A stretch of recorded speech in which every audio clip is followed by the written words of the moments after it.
नमस्कार दोस्तों, यदि आपका लिवर इन 3 कैटेगरी में से किसी एक कंडीशन में है तो आपको इस वीडियो को देखना बहुत ज़रूरी है। लिवर के 3 मैं आपको सिंपली फोटोज आपको बताता हूं। एक लिवर है जो आपको दिख रहा है वो हेल्दी लिवर है, दूसरा लिवर है वो एक फैटी लिवर है और तीसरा लिवर है वो एक सिरोटिक लिवर है। बहुत सारे लोगों को ये पता होगा कि स्मोकिंग करने से, ड्रिंकिंग करने से या फैटी आइटम्स खाने से हमारा लिवर खराब होता है, लेकिन एम्स की एक स्टडी में जिसमें पाया गया कि 40% भारतीय लिवर डिजीज से पीड़ित हैं, जिसको स्पेशली स्टेटस बोलते हैं या फैटी लिवर स्टेज फर्स्ट बोलते हैं। ये बहुत ज्यादा भारतीयों में देखने को मिल रहा है।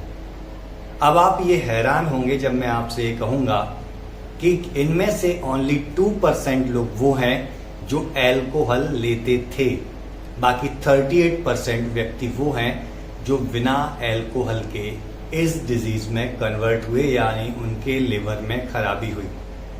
ये होता कैसे है हम इसको देखते हैं, फिर आगे मैं आपको बताऊंगा कि किस तरीके से हम अपने लिवर को डिटॉक्स कर सकते हैं। देखिए, जो भी भोजन हम करते हैं वो भोजन हमारी आंतों में जाता है। उस भोजन से जो भी फैट होता है वो फैट हमारे लिवर में जाता है ब्लड के थ्रू एब्जॉर्ब होकर के, और जैसे फैट और ग्लूकोज या शुगर हमारे लिवर के अंदर जाता है तो वहां पर वो लिवर में स्टोर होता है, और उसकी वजह से पैंक्रियाज एक्टिवेट होने की वजह से इंसुलिन हार्मोन एक्टिवेट होता है और वो उसका यूटिलाइज करता है। यदि ये इंसुलिन डिस्टर्ब हो जाए तो हमारे लिवर के ऊपर बहुत ज्यादा फैट जमा हो सकता है।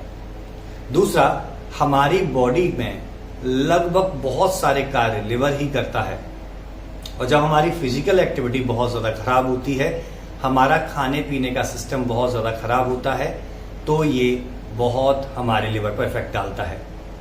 बहुत सारे आईटी सेक्टर्स में या सिटिंग जॉब में आपने बहुत सारे लोगों को देखा होगा कि वो बैठे बैठे कुछ ना कुछ स्नैक्स या कुछ ना कुछ खाते रहते हैं, जिसकी वजह से उनको डोपामिन बढ़े और उनका काम में मन लगे, और यही बॉडी में जाकर के ग्लूकोज का इंटेक बढ़ा देता है, कार्बोहाइड्रेट्स का इंटेक बढ़ा देता है और फैट का इंटेक बढ़ा देता है, और ये फैट हमारे लिवर पर जाता है और लिवर वहां से डिसाइड करता है कितना बॉडी को आवश्यक है और कितना नहीं, बाकी को स्टोर कर लेता है, और धीमे धीमे ये फैट जब हमारे लिवर में स्टोर होने लगता है तो उसकी सेल्स डैमेज होने लगती हैं।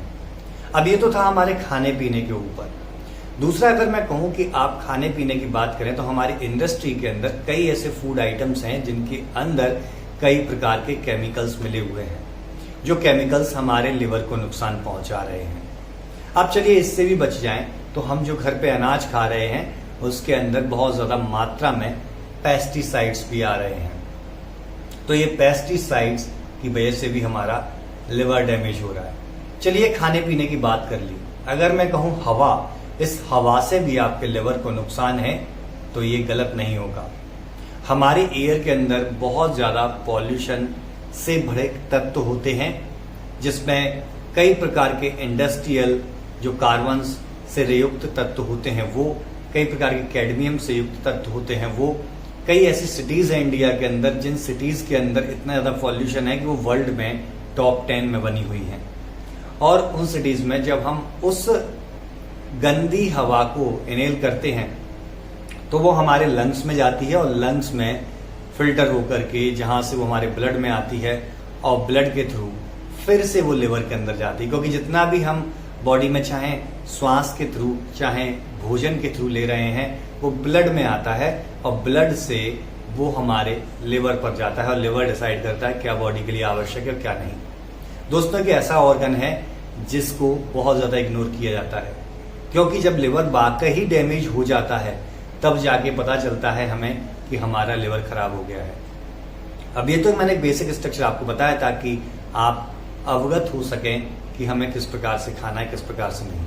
लेकिन अब इसको हम कैसे ठीक कर सकते हैं?